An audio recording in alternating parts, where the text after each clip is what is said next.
श्रीशङ्कराचार्यपादाब्जभृङ्गां गीतार्थवाक्याभिप्रबोधयन्तं वेदान्तवाक्येषु सदा रमन्तां प्रणौमि श्रीविष्णुपुरीं महान्तं प्रणौमि श्रीविष्णुपुरीं महान्तं।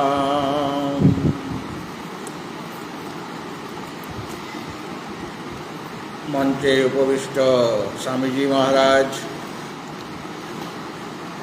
उपस्थित भक्तबृंद एवं आमार जननी और भगिनीगण, सायंकालीन सत्रे आमरा भाष्यकार जगद्गुरु शंकराचार्येर जीवनी निये आलोचना करछि। कয়েকদিন आलोचना इतिमध्ये হয়েছে, नियम अनुसारे आजও তা आलोचित হবে।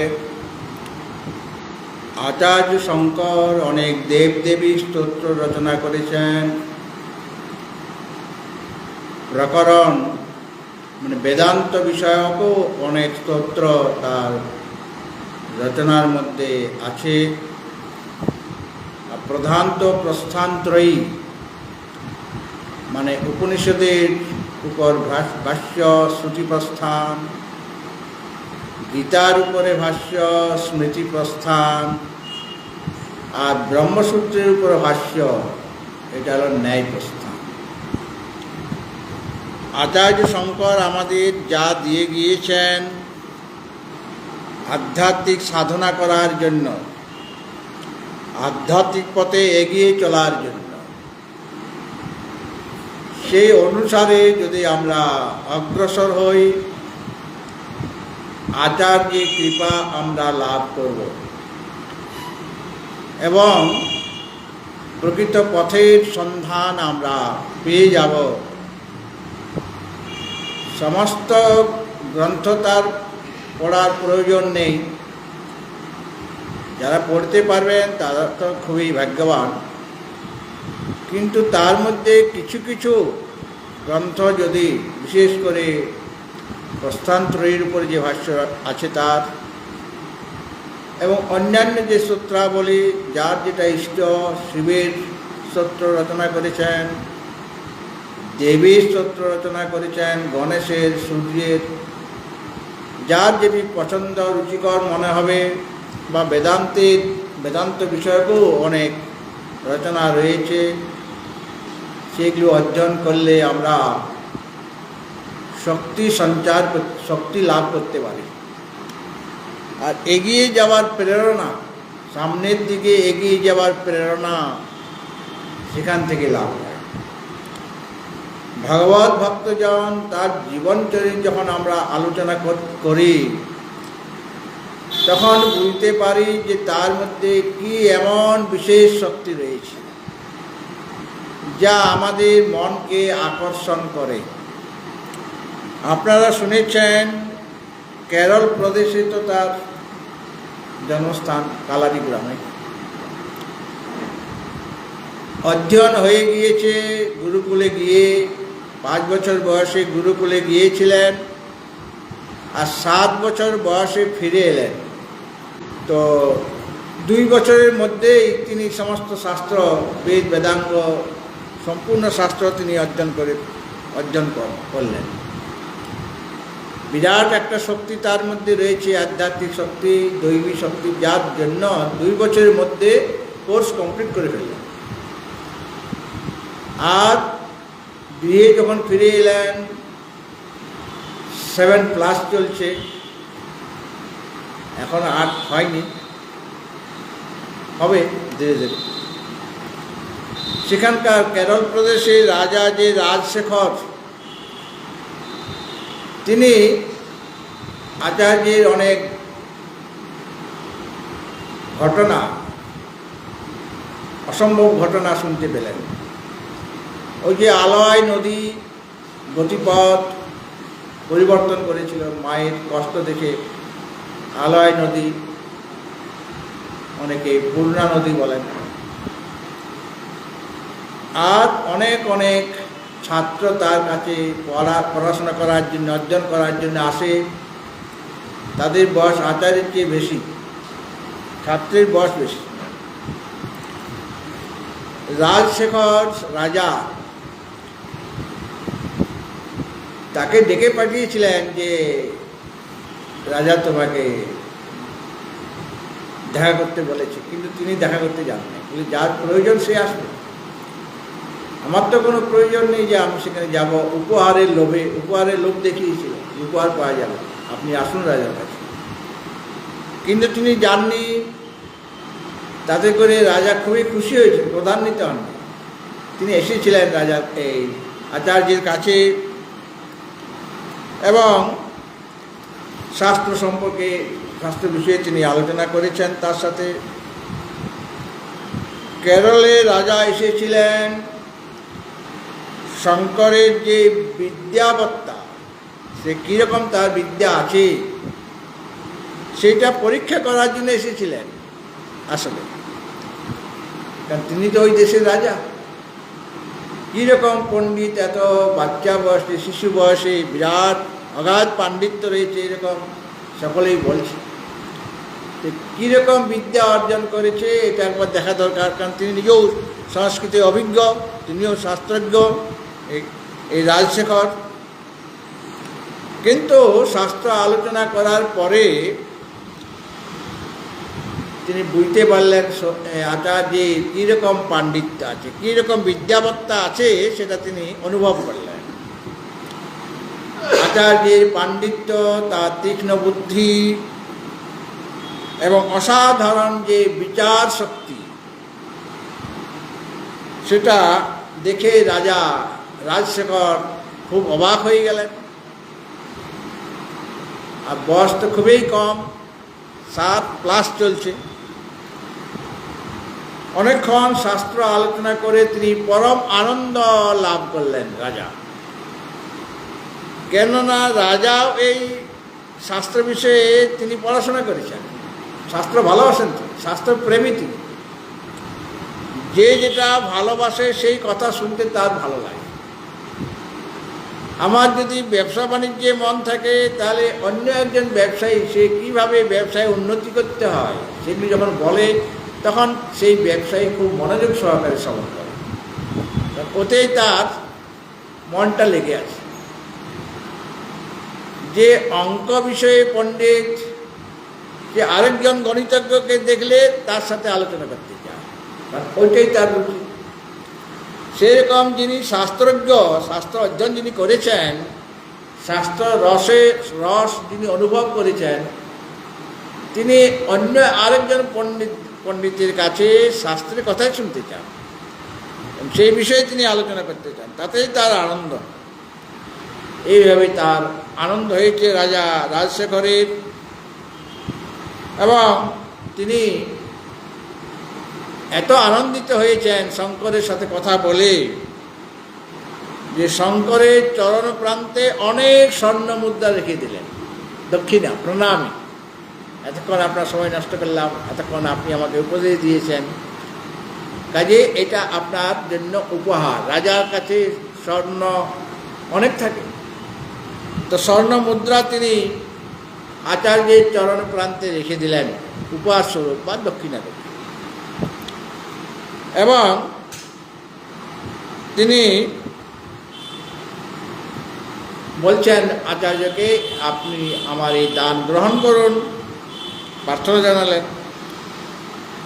তখন অন্যজন হলে খুব আনন্দিত হতো, এত স্বর্ণ মুদ্রা, একটা আশ্রম তো এর দ্বারা করাই যায়, ভালোভাবে আশ্রম করা যাবে, সাধু বাবা চিন্তা করবে। কিন্তু আচার্যের ভাবনা অন্যরকম। তিনি গম্ভীরভাবে বললেন এই রাজাকে, তার আনন্দ হয়নি আচার্যের স্বর্ণ মুদ্রা দেখে। তিনি বলছেন, মহারাজ, আমি ব্রাহ্মণ, আমি ব্রহ্মচারী, আমাকে লোভ দেখাবেন না, আমার এগুলি প্রয়োজন নেই, যার প্রয়োজন তাকে আপনি দেবেন। দেয়ং দীন জনায় যে বৃত্তম, যার প্রয়োজন তাকে বৃত্ত দেওয়া দরকার। আমার তো এগুলির কোনো প্রয়োজন নেই, আমার এই স্বর্ণমুদ্রার কোনো প্রয়োজনই নেই। আপনাদের প্রদত্ত যে দেবত্ব সম্পত্তি আছে আমার কাছে, আপনারাই দিয়েছেন, সেটা আমার মা এবং আমার পক্ষে যথেষ্ট, এর বেশি আমার দরকার নেই। মানে অপরিগ্রহ, যেটা আছে তাতেই সন্তোষ, আর বেশি আমার দরকার নেই। যারা বেশি চায়, বুঝতে হবে লোভ রয়েছে, আর লোভটা দুঃখের দ্বার স্বরূপ। ত্রিবিধং নরকস্যেদং দ্বারং নাশনমাত্মনঃ কাম ক্রোধ তথা লোভস্তস্মাৎ এতত্রয়ং ত্যজেৎ। কাম, ক্রোধ, লোভ এইগুলি নরকের দ্বার বা দুঃখ লাভ করার উপায়, এইগুলি ত্যাগ করা দরকার। আজ যিনি বিদ্যা অর্জন করেছেন, সৎ বিদ্যা লাভ করেছেন, তার হৃদয়ে তো লোভ থাকেই না, কামনাও নেই, ক্রোধও নেই, আর লোভও নেই। যেটুকু তার আছে তাতেই তার সন্তোষ। আপনাদের দয়াতে আমার কোনো অভাব নেই। দেখুন কতখানি তার মন সংযত, আমার যেটুকু আছে তাতেই আমি খুশি। আচার্য শঙ্কর এক জায়গায় বলেছেন যে নিজ কর্মের দ্বারা অর্জিত যে বৃত্ত, তার দ্বারাই তুমি আনন্দে থাকো। সেই বৃত্তের দ্বারা যেটুকু তুমি পেলে নিজের সংসার নির্বাহ করার জন্য, তাতেই তুমি আনন্দ উপভোগ করো। এর বেশি তুমি চাইবে না, কারণ এর চেয়ে বেশি তুমি পাবে না। যার যেমন কর্ম সেই অনুসারে, মানে প্রারব্ধ কর্ম অনুসারে আমাদের তিনটা জিনিস হয়। কি কি? জাতি, আয়ু আর ভোগ। জাতি মানে জন্ম আমার কীরকম হবে, আয়ু মানে কতবার শ্বাস প্রশ্বাস ত্যাগ গ্রহণ হবে, আর ভোগ সুখ দুঃখাদি ভোগ। সুতরাং তুমি যদি দিয়েও দাও তাহলেও সেটা আমি ভোগে আনতে পারবো না, আর আমার লোভ প্রবৃত্তি বেড়ে যাবে। কাজে এগুলি আমার প্রয়োজন নেই, আমার আসলে কোনো অভাব নেই। অভাব হলে আপনাকে বলবো আমি, কিন্তু আমার তো কোনো অভাব নেই এখন। শঙ্করের এইরকম নিষ্প্রিয়তা, মানে চাইছেন না তিনি। ওই আচার্য তো চাননি রাজার কাছে, রাজা নিজের ইচ্ছাতে সন্তুষ্ট হয়ে দিয়েছিলেন, তথাপি সেটা তিনি গ্রহণ করছেন না। এটা হলো নিষ্প্রিয়তা। মানে কতখানি স্তরে, সাধনা স্তরে থাকলে পরে এই জিনিসটা লাভ হয়। দিলেও আমি নেব না। আর তার যে ত্যাগ বুদ্ধি, তার যে অপরিগ্রহ রাজাকে আবার অবাক করে দিয়েছে। হ্যাঁ, শাস্ত্র আলোচনা শুনেই তো তার মনে খুব আনন্দ হয়েছিল। এত এত স্বর্ণ মুদ্রা তিনি উপেক্ষা করে দিচ্ছেন, এগুলো আমার প্রয়োজন নেই, আপনি নিয়ে যান এগুলো। তিনি করজোড়ে বলছেন, আচার্যকে রাজশেখর বলছেন, যে পূজনীয় হে গুরুদেব, এ কথা আপনার মুখেই শোভা পায়। আপনি যে কথা বললেন, যেগুলো আমার প্রয়োজন নেই, আমার কোনো অভাব নেই, খুব আনন্দে আছি। আপনার মতো একজন ব্রহ্মচারীর পক্ষেই, একজন পণ্ডিতের পক্ষেই সম্ভব। আমি এই যে আপনি নিচ্ছেন না, আমার দানটা আপনি গ্রহণ করছেন না, এর দ্বারা আমার মনে রাগ নেই। অন্যরা হলে তো ক্রধান্বিত হয়ে যেত যে আমি দিলাম রাজা, আর তুমি সেটা নেবে না। রাজা বলছেন, আমি খুব ধন্য হলাম তোমার এই যে আচরণ দেখে, কিন্তু আপনার উদ্দেশ্য তো আমি এটা নিবেদন করে দিয়েছি। স্বর্ণমুদ্রা এখন আমার নয়, এটা আপনার চরণে আমি রেখে দিয়েছি। ওটা আমি এখন ফিরিয়ে নেব কেমন করে? ফুল তো দিয়ে দিয়েছি ভগবানের চরণে। এই সময় সচন্দন বিল্লপত্র পুষ্পাঞ্জলি ওম নমঃ শিবায় ভগবান শিবের চরণে রেখে দিয়েছি। ওখান থেকে আমি আবার সেই ফুল কী করে উঠিয়ে নেব? এটাতে নিবেদন করা হয়ে গিয়েছে, ভোগ নিবেদন করা হয়েছে। আপনি তাহলে পর একটা কাজ করুন, আপনি কোনো সৎপাত্রে এটা দান করে দেন, আচার্যকে বলছেন। তখন আচার্য বলছেন, প্রসন্ন মুখে তিনি বলছেন যে দেখো, তুমি ঠিকই বলেছ, তুমি তো নিবেদন করে দিয়েছ, কিন্তু এই যে আপনি আমাকে বলছেন সৎপাত্রে দান করুন, তো কে সৎ পাত্র কে অসৎ পাত্র এটা তো আমার এখন জানা নেই। আমি তো জানি না, ব্রাহ্মণের কাজ এটা নয় কে পাত্র বিচার করা, বিচার আমরা করতে পারি না। আমরা শাস্ত্রসেবী, শাস্ত্র অধ্যয়ন করি, অধ্যয়ন করেছি, শাস্ত্র পড়াচ্ছি, এখন অধ্যাপনা করছি। এই বিষয়ে আপনাদের ভালো জ্ঞান থাকবে, শাস্ত্র সম্পর্কে কিছু জিজ্ঞাসা করুন, আমি উত্তর দেব, সেটা আমার কাজ। কিন্তু পাত্র বিচার করার ক্ষমতা আমার নাই। বিদ্যা দান করাটা হলো ব্রাহ্মণের ধর্ম। বিদ্যা দদাতি বিনয়, এমন একটা জিনিস আছে যে দান করলে বেড়ে যাবে, কমবে না। আপনার কাছে টাকা পয়সা আছে, যদি দান করেন ধীরে ধীরে টাকাগুলি কমে যাবে। জমি জায়গা আছে, যদি দান, অনেকেই জমি জায়গাও দান করে, তো জমি জায়গা মানে একটা স্কুলের জন্য দান করে দিল, বা কোনো হসপিটালের জন্য, হাসপাতালের জন্য দান করে দিল, তাহলে তার যা জমি ছিল তার থেকে কিছু কমলো কিনা? কিন্তু এমন একটা বস্তু রয়েছে যেটা দান করলে কমবে না, বেড়ে যাবে দিন দিন, সেই দান আমরা করি। বিদ্যা দান, বিদ্যা আমরা অর্জন করেছি, এবং অর্জন করে নিজের কাছে রাখবো, নিজের কাছে রেখে দিলে কমে যাবে, বিদ্যা কমে যায়। কিভাবে? যদি আমি দান না করি। কুয়াতে জল আছে, আগেকার দিনে কুয়া ছিল কি না? এখানেই অনেক কুয়া ছিল, কিন্তু সেই কুয়াগুলি ধীরে ধীরে নষ্ট হয়ে যাচ্ছে। আগে কুয়ার জলে স্নান করতেন, কাপড় কাচতেন, বা রান্নাবান্না কুয়ার জলে হতো। তখন আর সেই টিউবওয়েলের, প্রথম তো টিউবওয়েল, তারপরে নানা রকম টিউবওয়েলের মধ্যে নানা রকম উন্নতি হচ্ছে। কুয়ার জল যত ব্যবহার করা হবে তত কুয়ার জল ভালো থাকে। আর যদি সেই জলটা ব্যবহার করা না হয় তাহলে কুয়ার জলটাও নষ্ট হয়ে যায়। আর যদি একদম ব্যবহারই করছেন না, মানে কাউকে দিচ্ছে না জল, অন্যরা নিয়ে যাবে, সকলে তো কুয়া তৈরি করতে পারে না, অন্যরা নিয়ে যেত আপনার কুয়া থেকে জল, আপনি বলেন না আমার কুয়া, আমি আপনাদের দেব না। তারপরে টিউবওয়েল এসে গেল, বা সেই ডিপ টিউবওয়েল এসে গেল।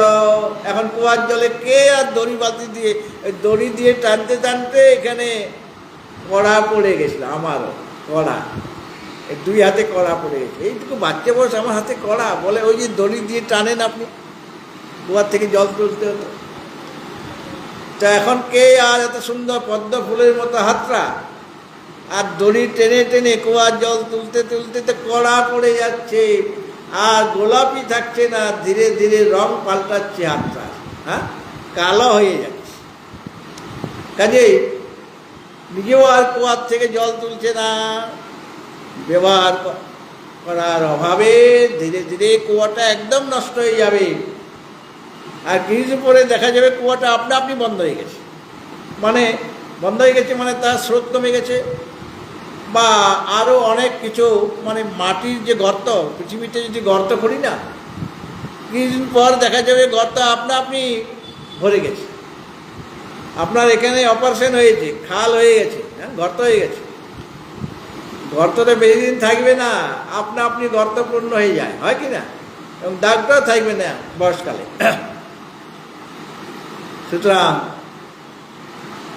ওই যে দান করছে না, জল সে নিতে দিচ্ছে না, বা নিজেও ব্যবহার করছে না, কুয়াটাই নষ্ট হয়ে গেছে। অনেক অনেক কুয়া, ভালো ভালো কুয়া নষ্ট হয়ে গেছে আমাদের। এখন আমরা বুঝতে পারি, যদি সাপ্লাইয়ের জল না আসে, তখন ভাবছি যদি কুয়াটা ভালো থাকতো, যদি ব্যবহার করতাম, কিন্তু ব্যবহারের অভাবে কুয়ার জল নষ্ট হয়ে গেল। সেরকম বিদ্যা তো আমি অর্জন করেছি অনেক পরিশ্রম করে, কিন্তু দেব না, কাউকে নিতে দেব না, কাউকে দেব না আমি। তাহলে বিদ্যা ধীরে ধীরে নষ্ট হয়ে যাবে, আমি যা কিছু করি সব ভুলে যাব। আচার্য এটা জানেন বলেই বলছেন বিদ্যা দান করাই আমাদের ধর্ম, আর ধন দান করা আপনার কাজ। বিদ্যা দান করার কাজ আমাদের ব্রাহ্মণদের, তখন তো সন্ন্যাস নেন নাই। আর ধন দান করার কাজ আপনি রাজা, আপনার কাজ হচ্ছে সেটা।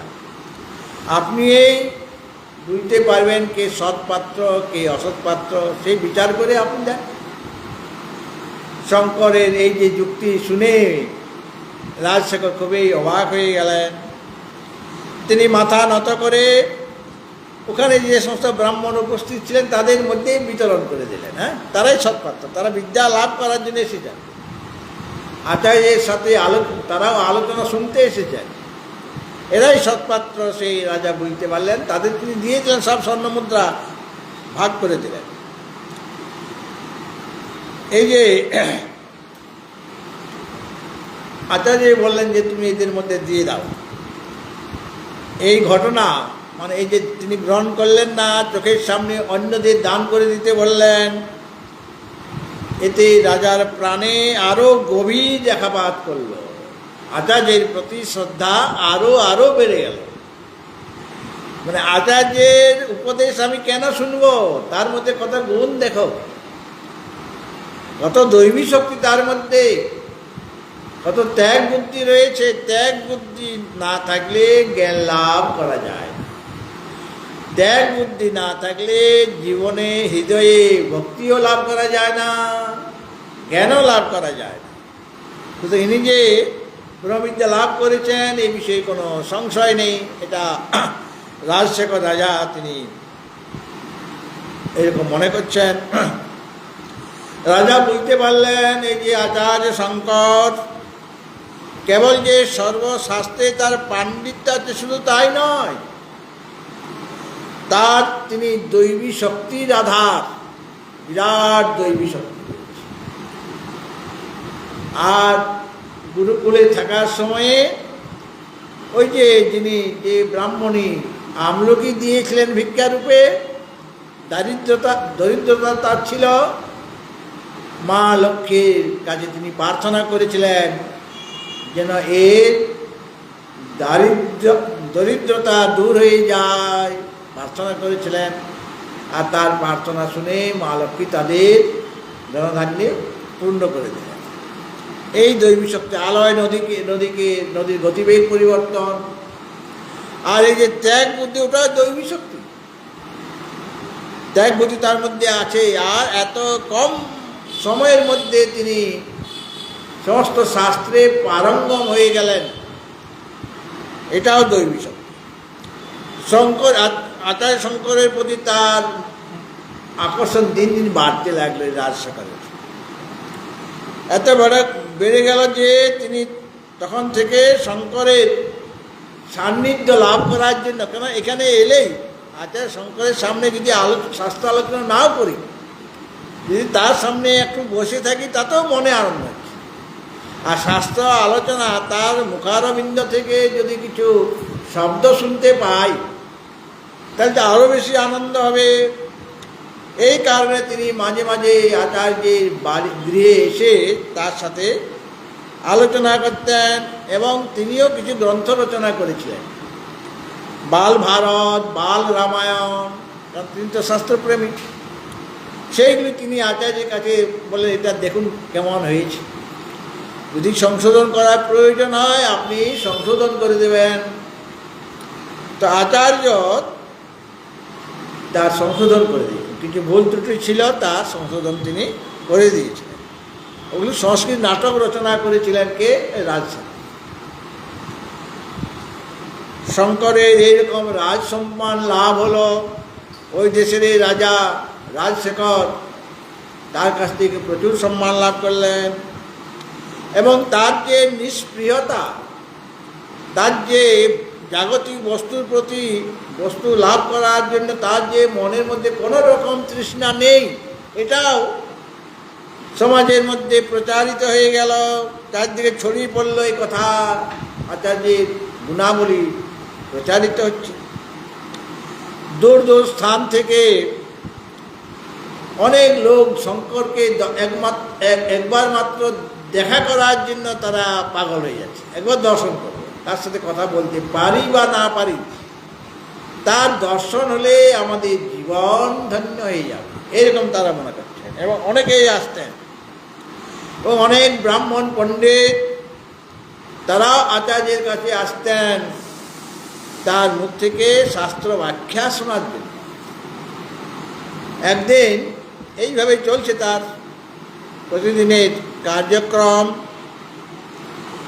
একদিন কয়েকজন দৈবজ্ঞ ব্রাহ্মণ, অর্থাৎ যারা জ্যোতিষশাস্ত্র জানে না, তারা আচার্য শঙ্করের গৃহে এসেছেন, ঘুরতে ঘুরতে এসেছেন।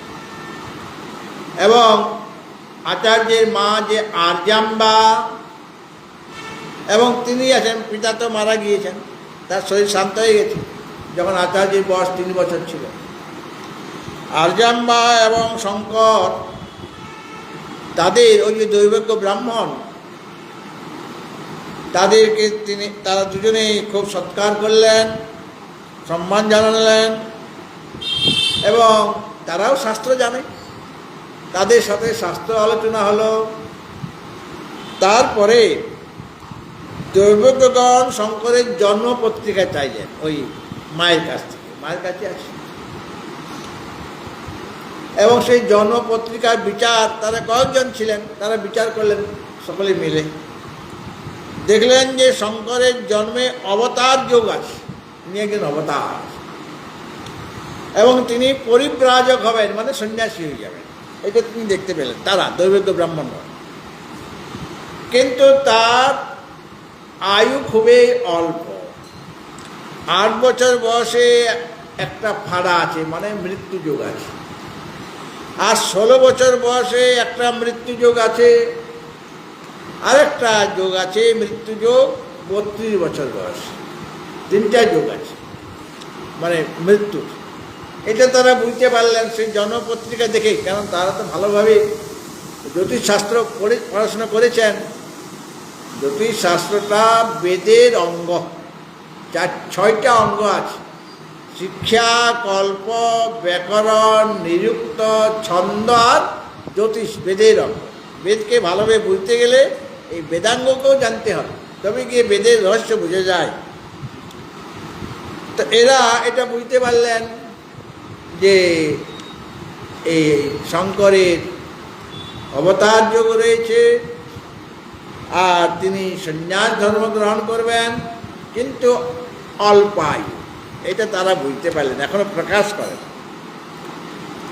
শঙ্কর এবং তার মা আর্যাম্বা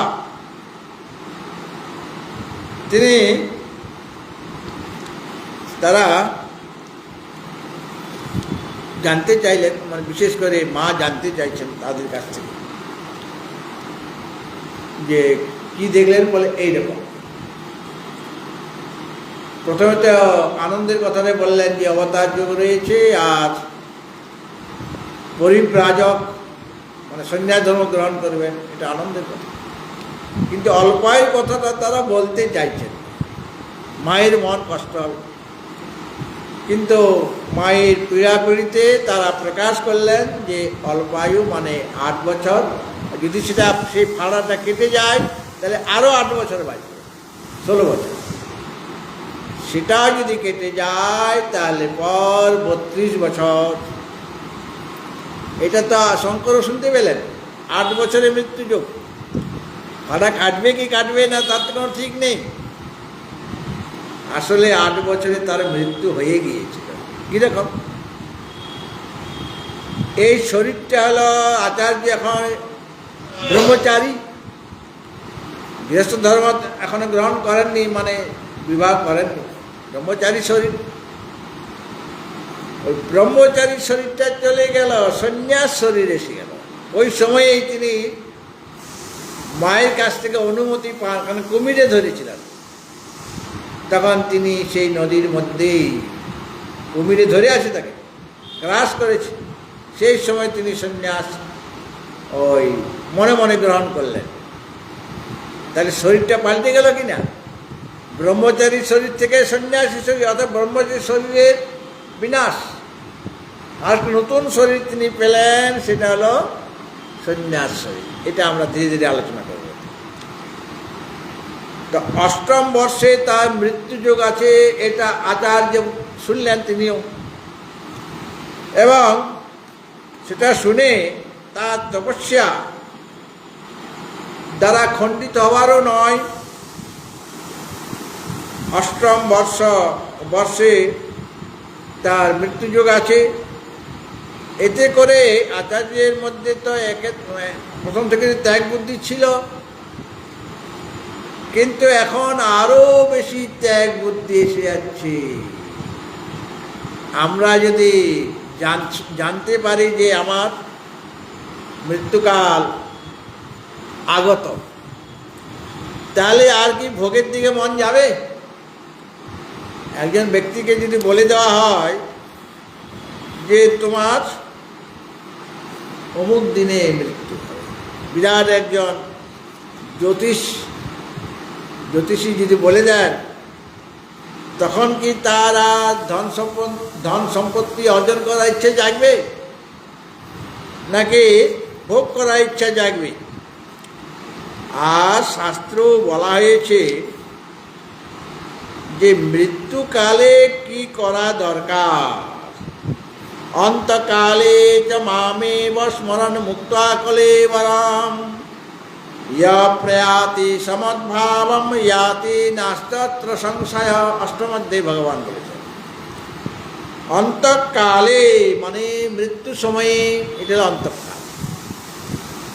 মাম এব স্মরণ, আমাকে স্মরণ করতে করতে, আমাকে মানে শ্রী ভগবান, তার যেটা ইষ্ট, আমাকে স্মরণ করতে করতে কলেবরং মুক্ত, এই কলেবর মানে শরীর ত্যাগ করে, প্রয়াতি যিনি সংসার থেকে চলে যান, সমদ্ভাবং ইয়াতি সে আমার স্বরূপতা লাভ করে, অত্র সংশয় নাস্তি, এই বিষয়ে কোনো সংশয় নেই। মৃত্যুকালে ভগবানের স্মরণ করতে করতে শরীর ত্যাগ করতে হবে, এটাই নিয়ম, শাস্ত্র আমাদের বলছেন। তো মৃত্যুকাল আমরা মনে করি অনেক দেরি। যখন 10 বছর বয়স, তখন তো বোঝার ক্ষমতা নেই, জোর বয়সে বুঝেছি, কিন্তু তখন তো আমি যুবক, মৃত্যু তো অনেক দেরিতে, 80-90 হবে, এখন তো 100 বছরও পার করে দিচ্ছি, তখন হবে। মৃত্যুকাল আসলে তখন ভগবানের আশ্রয় গ্রহণ করব, তার চিন্তা করব, মৃত্যুকাল আসুক। কিন্তু কখন যে কাল মৃত্যুকাল হবে কেউ নিশ্চয় করে বলতে পারবে কি? যে কোনো সময়ে আমাদের মৃত্যু হয়ে যেতে পারে, বিশ্বাস নেই। কেননা যে সারা জীবন যেরকম চিন্তা ভাবনা করেছে, মৃত্যুকালে সেরকম চিন্তায় তার মনে জাগবে। হঠাৎ করে ভগবত চিন্তন মনে জাগবে না। সুতরাং পরীক্ষিত মহারাজকে বলা হলো, শাপ দিয়েছে ব্রাহ্মণ বালক যে সপ্তম দিবসে তোমাকে তক্ষক নাগ দংশন করবে। সে তো রাজা একজন, আর রাজত্ব আর ভালো লাগছে না তার। যখনই শুনলো ব্রাহ্মণ বালক একটা বয়স্ক সর্পের যে বিষ, আর একটা ছোট সর্পের বিষ তার চেয়ে অনেক বেশি। ছোট সাপে যদি কামড়ায় বিষধর, তাহলে বাঁচানো মুশকিল। তো ব্রাহ্মণ বালক, ছোট্ট বালক, ব্রাহ্মণ বালক, তার তেজ তার বাবার চেয়ে বেশি। তার বাবা অভিশাপ দেয়নি, কারণ সে তো অভিজ্ঞ ব্যক্তি, কিন্তু তার ছেলেটা অভিজ্ঞতা নেই, অভিশাপ দিয়ে ফেলেছেন। সপ্তম দিবসে তক্ষক নাগ তোমাকে দংশন করবে, তুমি আমার বাবাকে অসম্মান করেছ। এটা শুনতে পেলেন মহারাজ পরীক্ষিত। তখন আর রাজ্য তার ভালো লাগছে না, সমস্ত রাজ্য ওটা তার ব্যবস্থা করে দিয়ে তিনি গঙ্গা তীরে প্রায় উপবেশন করছেন, খাওয়া দাওয়া ছেড়ে দিয়েছে। আর সেই সময় আর অন্যান্য যারা পরীক্ষিত মহারাজকে ভালোবাসতেন, মন্ত্রী, অন্যান্য ব্রাহ্মণ মুনি সব গিয়ে উপস্থিত হয়েছে। আর ঘুরতে ঘুরতে ঘুরতে সুখদেবজি মহারাজ উপস্থিত অবধূত বেশে। আর তিনি তাকে কি শোনাচ্ছেন 7 দিন যাবৎ, মৃত্যুকালে যা প্রয়োজন ভগবত চিন্তন করা, সেই ভাগবত কথা শোনাচ্ছেন। সুতরাং একটা সপ্তাহে কটা দিন আছে? সপ্ত আহ অহ মানে 7 দিন। রবি, সোম, মঙ্গল, বুধ, বৃহস্পতি, শুক্র, শনি, এই 7 দিন, 7টা বার। আমাদের তো 7টা বার আছে, যে কোনো দিনে আমাদের মৃত্যু হয়ে যেতে পারে। মানে তক্ষক নাগ মানে কাল, কাল আমাকে দংশন করতে পারে, কাল অর্থাৎ কাল আমাকে গ্রাস করতে পারে 7 দিনের মধ্যে যে কোনো দিন। কাজেই প্রহ্লাদ বলেছিলেন যে বালক বয়স থেকেই ভগবানের আরাধনা, তার সাধনা করা দরকার। সুতরাং মৃত্যুর সময়টা আমার জানা হয়ে গেছে। কি সময় জানা হয়ে গেছে? যে কোনো দিনে আমার মৃত্যু হয়ে যেতে পারে, এটি আমার জানা হয়ে গেছে। রবিবারে মৃত্যু হতে পারে, সোমবারে হতে পারে, মঙ্গলবারে হতে পারে। কাজেই এখন থেকেই আমাকে ভগবত চিন্তন করতে হবে। আচার্য শঙ্কর শুনলেন যে 8ম বর্ষে তার মৃত্যুযোগ রয়েছে, আর তার অন্য কিছু ভালো লাগছে না। দৈব ইচ্ছা ছাড়া এটা খণ্ডন করা যাবে না। সুতরাং ব্রাহ্মণগণ বলছেন দৈব ইচ্ছা ছাড়া এটা খণ্ডন হবে না। ব্রাহ্মণগণ বিদায় গ্রহণ তো করলেন, কিন্তু এই ঘটনার প্রতিক্রিয়া আচার্য শঙ্করের মধ্যে পড়ে গেল। কারণ সময় তার নেই। 7 বছর বয়সে ফিরে এসেছিলেন, আর এতদিন ধরে অধ্যাপনা করেছেন, 8 বছর প্রায় এসে যাচ্ছে। তার মনে হলো যে আমার তো সন্ন্যাস গ্রহণ করা দরকার। এই যে কদিন বেঁচে আছি তার মধ্যে আমাকে সন্ন্যাস গ্রহণ করতে হবে। সন্ন্যাস গ্রহণ ছাড়া তত্ত্ব জ্ঞান লাভ হয় না। আমি তো ব্রহ্মচারী, এখন আমাকে সন্ন্যাস ধর্ম পালন করতে হবে, সন্ন্যাস ধর্মে দীক্ষিত হতে হবে। জ্ঞান সন্ন্যাস ছাড়া জ্ঞান লাভ হবে না, আর জ্ঞান লাভ না হলে মুক্তি লাভ করা সম্ভব নয়। শঙ্কর সবে 8ম বর্ষে পদার্পণ করেছেন। এই সময়ে তার মৃত্যুযোগ।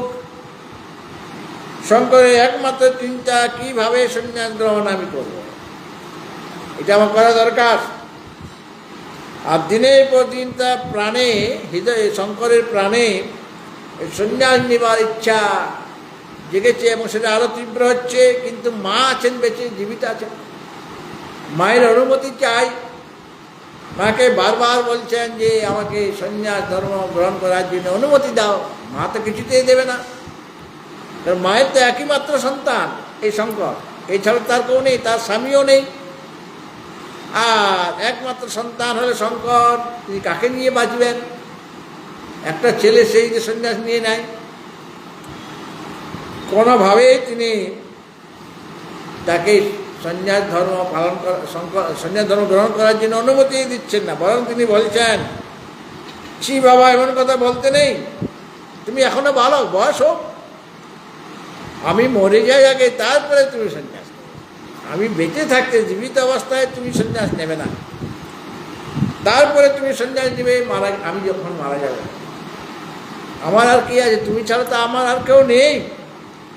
তুমি সন্ন্যাসী হলে তো আর ঘরে থাকবে না, তুমি গৃহত্যাগ করে চলে যাবে, তাহলে আমাকে কে দেখাশোনা করবে? মায়ের এটা চিন্তা বটে। আমি প্রাণ থাকতে তোমাকে সন্ন্যাস ধর্ম গ্রহণ করার অনুমতি দিতে পারি না। শঙ্কর, তার তো শঙ্করের তীব্র ইচ্ছা সন্ন্যাস গ্রহণ করবে। সন্ন্যাস গ্রহণ না করলে তত্ত্বজ্ঞান লাভ হবে না, তত্ত্বজ্ঞান ছাড়া মুক্তি হয় না। শঙ্কর নীরবে চোখে জল ফেলছেন। মায়ের আদেশ, কাজে তিনি কিছু, মায়ের অনুমতি ছাড়া তিনি কিছু করতে পারছেন না। তিনি নিরুপায় হয়ে কাতর প্রাণে ভগবত চরণে জানাতে লাগলেন যে একটা উপায় করে দাও, যাতে মা অনুমতি দেন। তিনি ভগবানের কাছে প্রার্থনা জানাচ্ছেন। আর যতবার সন্ন্যাসের কথা তিনি মায়ের কাছে তুলেন, ততবার নাকচ হয়ে যায়, ক্যান্সেল, বাতিল। আবেদন তো জানাচ্ছেন আচার্য, কিন্তু বাতিল হতেও সময় লাগছে, বাতিল হয়ে যাচ্ছে। কিছুতেই তিনি বলছেন, আমি জীবিত থাকতে তোমাকে এই সন্ন্যাস ধর্ম গ্রহণ করার অনুমতি আমি দিতে পারি না, বাতিল হয়ে যাচ্ছে আবেদন। আলজানবা একমাত্র তার সন্তান হলেন আচার্য শঙ্কর। এদিকে শঙ্করের প্রাণে সন্ন্যাস গ্রহণ করার ইচ্ছা, মানে সময়টা প্রায় এসে যাচ্ছে, পূর্ণ হয়ে যাবে। তীব্র আকাঙ্ক্ষা হচ্ছে সন্ন্যাস ধর্ম গ্রহণ করার জন্য। তিনি শ্রী ভগবানের কাছে প্রার্থনাও জানিয়েছেন এবং অশান্ত প্রাণে তিনি কোনোভাবে সময়টা অতিবাহিত করছেন, ভালো লাগছে না তার। যে অদ্বৈত ব্রহ্মাত্ম বিজ্ঞান প্রচারের জন্য তার এই দেহ ধারণ, বেদান্তের কথা তিনি প্রচার করেন, অদ্বৈত বেদান্ত এর প্রচার তিনি করবেন, তাতে সন্ন্যাস গ্রহণ অপরিহার্য, নিতেই হবে, তাছাড়া তার কথা শুনবে কে? সন্ন্যাস ছাড়া অদ্বৈত ব্রহ্মজ্ঞান লাভ করাও সম্ভব নয়। এই জন্য সব বাবারা সন্ন্যাসী হয়ে যাচ্ছে। যাদের জ্ঞান লাভ করার তীব্র ইচ্ছা, তারা ব্রহ্মচারী হয়ে থাকতে চায়, যারা সন্ন্যাস গ্রহণ করে নিচ্ছে। উদ্দেশ্য কি? আত্মতত্ত্ব বিদ্যা, আত্মবিদ্যা লাভ করাটাই তাদের ইচ্ছা। তিনি প্রস্তুত হচ্ছেন, ভগবান কখন তার প্রতি কৃপা করবেন। তিনি মনে মনে সন্ন্যাস নেওয়ার জন্য প্রস্তুত হচ্ছেন, কারণ ভগবানের কাছে প্রার্থনা জানিয়ে দিয়েছেন। মা লক্ষ্মীর কাছে প্রার্থনা করেছিলেন বলেই সে গরিব দম্পতি ধনী হয়ে গিয়েছিলেন, আর ভগবানের কাছে প্রার্থনা করেছিলেন বলেই আলোয় নদীর গতিবেগ পরিবর্তিত হয়ে গিয়েছিল। এখন তিনি নিজের জন্য প্রার্থনা করছেন যে আমাকে যেন মা সন্ন্যাস গ্রহণের অনুমতি দেন, আমি সন্ন্যাস নেওয়ার জন্য তৈরি হয়ে আছি। দৈব ইচ্ছায় বলবতী হয়ে থাকে এবং সেটাই কার্যকরী হয়। একদিন কি ঘটনা ঘটল, একদিন সকালে মা আর্যাম্বা, শঙ্কর তো এখনো ছোট শিশু, তার সাথে তিনি আলয় নদীতে গিয়েছেন স্নান করার জন্য। আরও অনেক লোক সেখানে স্নান করছে। মায়েরা যে ঘাটে স্নান করে, ছেলেটা সেই ঘাটে স্নান করবে, এটা নিয়ম নেই। মায়েরা যে ঘাটে স্নান করবে সেই ঘাট ছেড়ে অন্য ঘাটে স্নান করতে হবে ছেলেদের। আর মানে শঙ্কর অন্য ঘাটেই স্নান করছে, কিন্তু মায়ের সাথে গিয়েছেন। আর মা স্নান করে তীরে উঠেছেন, আর শঙ্কর তখনও স্নান করছে, সে তো লাফালাফি সাঁতার কাটবে। এমন সময়ে শঙ্করকে একটা কুমির তাকে আক্রমণ করল। ওই যে ভগবানের কাছে প্রার্থনা করেছিলেন, সেই প্রার্থনা এখন ফলবতী হচ্ছে। শঙ্কর চিৎকার করে উঠছেন, মা মা আমাকে রক্ষা করো, আমাকে রক্ষা করো, আমাকে কুমিরে ধরেছে। তো মা কী করে রক্ষা করবে? হ্যাঁ, সে তো কুমিরে ধরেছে তাকে। মা জলে ঝাঁপিয়ে পড়লেন পুত্রকে রক্ষা করার জন্য। তার পক্ষে কি পুত্রকে রক্ষা করা সম্ভব? সে ঝাঁপিয়ে পড়েছে, কিন্তু অন্যরা তাকে যেতে দিচ্ছেন। আরও যারা ওই নদীতে স্নান করছিলেন, আরও কেউ শঙ্করের হাত ধরে তাকে তীরে তোলার চেষ্টা করছেন।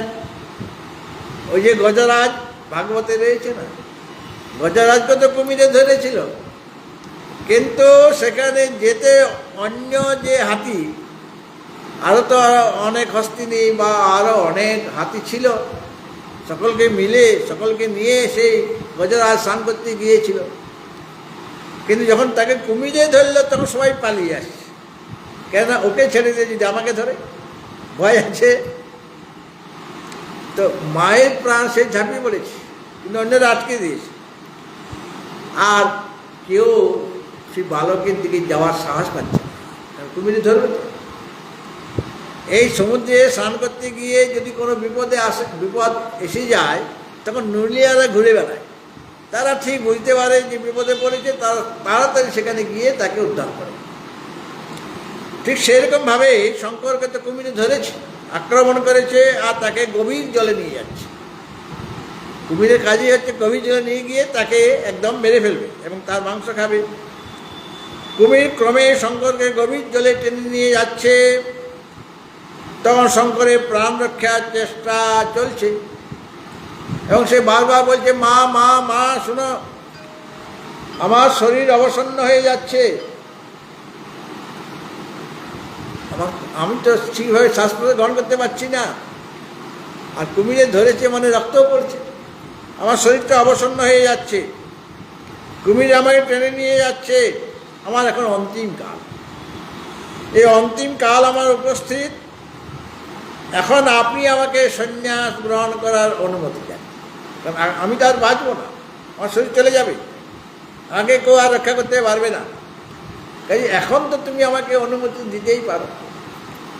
মা দেখলেন যে শিশুর শেষ ইচ্ছা, কারণ তার মৃত্যু তো দোরগোড়ায় এসে গিয়েছে, আর তার প্রিয় পুত্রের শেষ ইচ্ছা একটা আছে, কারণ মাও জেনে গেছে তাকে আর বাঁচানো যাবে না। তখন মা নিরুপায় হয়ে তাকে সন্ন্যাস গ্রহণের অনুমতি দিলেন, কারণ ওনার সন্ন্যাস গ্রহণ করার ইচ্ছা, আর এখন সন্ন্যাস গ্রহণ করার অনুমতি না দিলেও তো শিশুকে আমি পাচ্ছি না, সে তো মারা যাবে। তখন মা দেখলেন যে জীবনে তো ওর আশা নেই, এই ভেবে কাঁদতে কাঁদতে মা আর্যাম্বা তাকে অনুমতি দিলেন। মায়ের অনুমতি পেয়ে শঙ্কর অনন্য মনে অবিশ্ব দেবতার চরণে আত্মনিবেদন করে তিনি সন্ন্যাস গ্রহণ করেন, মানে যেটা নানারকম যে কর্মবিধান আছে সেটা তো তিনি সেখানে করতে পারছেন না, মনে মনে তিনি গ্রহণ করলেন, সমস্ত কিছু ভগবত চরণে তিনি নিজেকে নিবেদন করে দিলেন, মানে মনে মনে তিনি সন্ন্যাস গ্রহণ করলেন। তবে সমগ্র মনপ্রাণ তার ভরে গেল এক অনির্বচনীয় আনন্দে। আচার্য সন্ন্যাস, তার যে সংকল্প ছিল সন্ন্যাস গ্রহণ করব, আমার শরীর চলে যদি যায় তো যাবে, আমি তো সন্ন্যাস গ্রহণ করতে পারব। আর শঙ্করকে বাঁচাবার জন্য যারা চেষ্টা করছিল তারা প্রাণপণে প্রাণের মায়া ত্যাগ করে শঙ্করের হাত ধরে টানাটানি করছিল। আর কিছু দূরে ধীবরগণ যারা জেলে মাছ ধরে নদীতে, তারা জাল ফেলে মাছ ধরছিল, তারা তাড়াতাড়ি সেখানে উপস্থিত হয়েছে। আর চারদিক দিয়ে তারা অনেকে ছিল, চারদিক দিয়ে জাল ফেলে ও কুমিরটাকে জালের মধ্যে ফাঁসিয়ে দিল। আর জালের মধ্যে থাকলে তো আর অনেক ধীবর ছিল, অনেকেই জাল ফেলছে, তখন কুমিরের শক্তি কমে যাচ্ছে।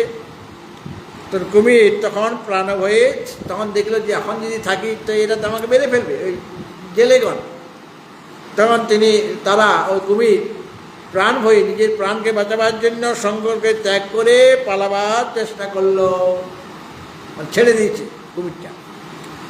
কিন্তু জাল ভেদ করে পালাতে না পেরে তারা ধরা পড়ল, পালাতে পারল না, ধীবরের জালে তারা ওই কুমিরটা ধরা পড়েছে। আর শঙ্কর আর তার মা আর্যাম্বা তীরভূমিতে তাকে আনা হলো, মানে মাও তো নদীতে নেমে পড়েছিলেন, তার দুজনকে আনা হলো। আর মা তো মূর্ছিত হয়ে গেছেন। সংজ্ঞা লাভ করে তিনি শঙ্করকে বুকে জড়িয়ে ধরলেন। আর দৈব ইচ্ছাতে কোলাহল শুনে একজন মানে চিকিৎসক বিশপ তিনি সেখানে উপস্থিত হলেন, কারণ সেখানে তো পায়ে তো কামড় দিয়েছে, দংশন তো করেছে, তাহলে সেখান থেকে রক্ত পড়ছে বা ঘা হয়ে যেতে পারে, ওখান থেকে ঘা হয়ে যেতে পারে। এই যে গুজরাটে ওই বরোদা বলে একটা জায়গা আছে, বরোদা জানেন না?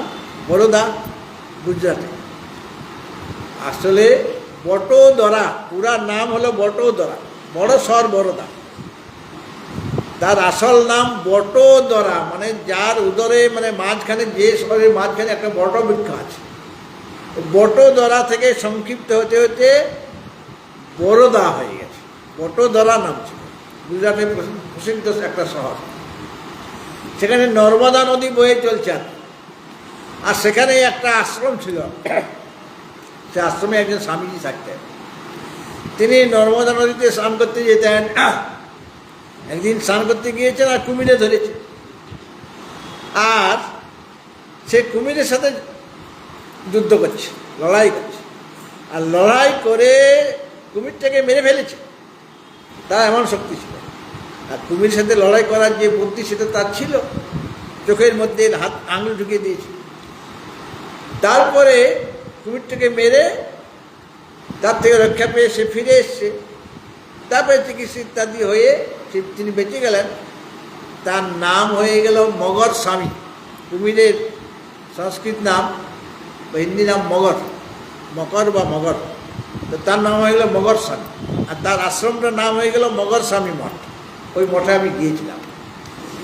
তো আচার্যকে তো ধরে ছেড়ে দিয়েছে, কিন্তু তাদের তীরে নিয়ে আসা হলো। আর ওই যে ভিষক মানে আয়ুর্বেদিক চিকিৎসক তাকে ওই ঘায়ের স্থানে ওষুধ লাগিয়ে দিলেন, মানে যাতে করে সেপ্টিক ইত্যাদি না হয়ে যায়। তাকে সুস্থ করে তুললেন। আর গ্রামবাসীরা সকলে শঙ্কর এবং তার মাকে বাড়িতে পৌঁছে দিলেন। তখন শঙ্কর মাকে বলছেন যে মা তুমি বাড়িতে যাও, ঘরে যাও তুমি, আমি তো এখন ঘরে যেতে পারবো না। বলে কেন তুমি ঘরে যাবে না কেন? তুমি স্নান করতে গেছিলে, ফিরে এসছো, তুমি ঘরে যাবে। বলে আমি তো সন্ন্যাস নিয়ে নিয়েছি, সন্ন্যাসীতে আর ঘরে যাওয়া তো নিষেধ, আমি কী করে ঘরে ঢুকবো? আমি ঘরে ঢুকতে পারবো না, আমি সন্ন্যাসী, শাস্ত্রের সন্ন্যাসীর পক্ষে নিজ গৃহে বাস নিষিদ্ধ, কাজে আমি তো তোমার ঘরে, তোমার ঘর, আমার ঘর এখন নয়, আগে ছিল, এখন আমি সন্ন্যাস নিয়েছি, আমি তো এখন বৃক্ষতলে বাস করব, গাছের নিচে আমি থাকবো, তুমি ঘরে যাও। মা মাথায় যেন আকাশ ভেঙে বলে কি রে ছেলে, এই মাত্র স্নান করতে গিয়ে গেল, একটা বিপদে এসেছিল, কিন্তু সে বিপদটা কেটে গেছে, এখন যাবে না কেন? রান্না বান্না করবো ভালো, তুমি খাবে, বলে তোমার রান্না এখন আর খাবো না, আমি ভিক্ষা করে খাবো এখন। সে কি কথা বাবা বলছেন, তুমি তো ছেলে মানুষ, এখনই গৃহত্যাগ কেন করবে? বলে তুমি যে অনুমতি দিলে সন্ন্যাস নেওয়া, আমি তো তোমার অনুমতি পেয়ে তো আমি মনে মনে সন্ন্যাস গ্রহণ করে নিয়েছি। আর যে নানারকম অনুষ্ঠান সেটা করা বাকি আছে, সেই অনুষ্ঠান আমি করে নেব, আমি আর কদিন বাঁচবো? মা বলছেন আমি বলে তুমি গৃহত্যাগ করবে, আমি যখন মারা যাব, আমি যতদিন আছি ততদিন আমার কাছেই থাকো, আর আমার প্রতিও তোমার একটা তো কর্তব্য আছে, আমার তার কোনো সন্তান নাই। শঙ্কর সংকল্পী অটল, তিনি তো ঘরে আর প্রবেশ করলেন। তিনি বললেন আপনার অনুমতিক্রমে আমি সর্বান্তরকরণে অন্তিম সন্ন্যাস গ্রহণ করেছি, আমি আপনার গর্ভজাত সন্তান, আপনার বাক্য আমি মিথ্যা হতে দিতে পারি না, কারণ আপনি তো অনুমতি দিয়েছেন।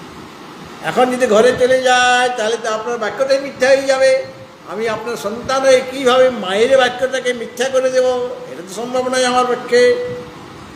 যে আমি তো আর গৃহে প্রবেশ করব না, আমি গাছের নিচে থাকব।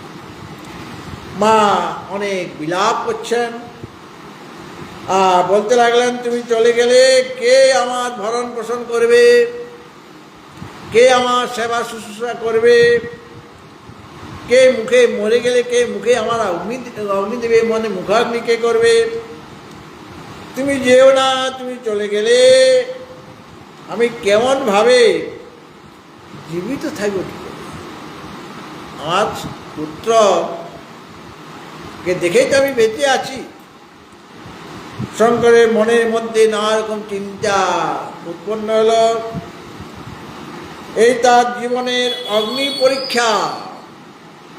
মা বলছেন তুমি চলে গেলে আমি কিভাবে বাঁচব? একদিকে গর্ভধারিণী মা অনুনয় বিনয় করছেন, অন্যদিকে বৃহত্তর কর্তব্য তাকে করতে হবে, তাকে হাতছানি দিচ্ছে। বৃহত্তর পথে, আধ্যাত্মিক পথে তাকে নামতে হবে। তিনি অন্তরে দেবতার চরণে কাতর প্রার্থনা করলেন যে প্রভু আমাকে শক্তি দাও, আমাকে বীর্য দাও, এবং এই যে মায়ের যে এইরকম মন আমাকে বাধা দিচ্ছে, যেতে দিচ্ছে না, এই মায়ের শুভমতি দাও, তিনি যেন আমার নিঃশ্বাস লাভের পক্ষে বিঘ্নস্বরূপ না হয়ে যান। হে বলস্বরূপ, মায়ের প্রাণে বল দাও, তার প্রাণে শক্তি দাও, আমাকে যেন ছেড়ে দেয়। এইভাবে প্রার্থনা যখন করলেন তখন তারপরে মাকে আশ্বস্ত করে বললেন যে কে কে আমাকে কুমিরের মুখ থেকে বাঁচিয়েছে বলো মা। আমাকে তো কুমিরে ধরেছিল, কেউ তো আমাকে কুমিরের হাত থেকে রক্ষা করতে পারেনি। ওই জেলেরা জাল ফেলে আমাকে কুমির হাত থেকে রক্ষা করেছে, কিন্তু জেলেরা এলো কেন? তারা তো অনেক দূরে থাকতে পারত, তারা এসে কুমিরটাকে জালের মধ্যে আটকালো কী করে? এর পেছনে কোনো একটা দৈবী শক্তি আছে, যার জন্য আমি প্রাণে বেঁচে গেছি, আমি মৃত্যুর হাত থেকে বেঁচে গেছি। কে আমাকে বাঁচালো কুমিরের হাত থেকে? যিনি বাঁচিয়েছেন সেই ভগবান, সেই ভগবানের সব ব্যবস্থা আপনারা করে দেবেন। আপনি নিশ্চিন্ত হয়ে থাকুন। আপনি যে ভাবছেন ছেলে ছাড়া আমি থাকবো কেমন করে, আমাকে দেখাশোনা কী করে, সব দেখাশোনা হবে। ভগবান ভক্তজন এইভাবেই আচার্যজি পুত পবিত্র জীবন চরিত আমরা ধীরে ধীরে আলোচনা করব। আগামীকাল মঙ্গলবার আপনারা আসবেন। বুধবার সকাল সকাল তো আপনাদের ভোট দেওয়া হয়ে যাবে। কাজে বিকেল সন্ধ্যার দিকে আসতে কোনো অসুবিধা নেই, আপনারা অবশ্যই আসবেন। এবং এই পবিত্র জীবনচরিত যদি আমরা শ্রবণ করি, আলোচনা করি, তাহলে আমাদেরও মনটাও পবিত্র হয়ে যাবে। সুতরাং আপনারা আচার্যের জীবনী খুব মনোযোগ সহকারে শ্রবণ করবেন এবং তাতে আচার্যের কৃপা আপনারা প্রাপ্ত হবেন। হরি ওম পূর্ণমদা পূর্ণমিদং পূর্ণাৎ পূর্ণমুদচ্যতে পূর্ণস্য পূর্ণমাদায় পূর্ণমেবাবশিষ্যতে। ওম শান্তি শান্তি শান্তি।